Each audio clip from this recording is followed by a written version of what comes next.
நீங்கள் இப்போ தான் ரோஸ் செடி தேடிட்டு இருக்கீங்களா? உங்கள் வீட்டுக்கு முன்னாடி அழகா நல்லா கொடி டைப்பில் வேணும்னு நினைக்கிறீங்களா?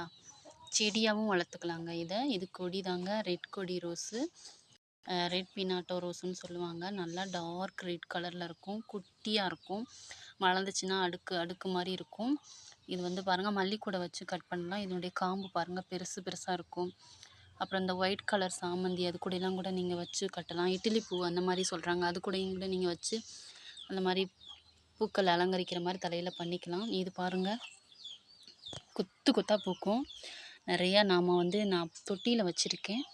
அதனுடைய வளர்ச்சியை நல்லா கொத்து கொத்தாக பூக்க ஆரம்பிச்சிருக்கு. இது நீங்கள் கீழெல்லாம் வச்சிங்கன்னா சூப்பராக வந்து பூக்கும்.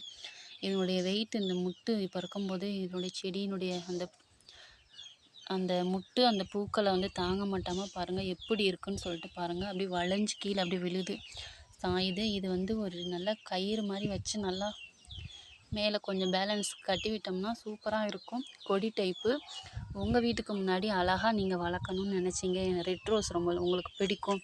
ப்ளஸ் நீங்கள் தலையில் வச்சாலும் ரொம்ப சின்னதாக இல்லாமல் ரொம்ப பெருசாக இல்லாமல் நார்மல் ஒரு வெரைட்டிங்க. சூப்பரான ஒரு ரோஸ் அப்படின்னு நீங்கள் நினச்சிங்கன்னா இதை சூஸ் பண்ணிக்கோங்க.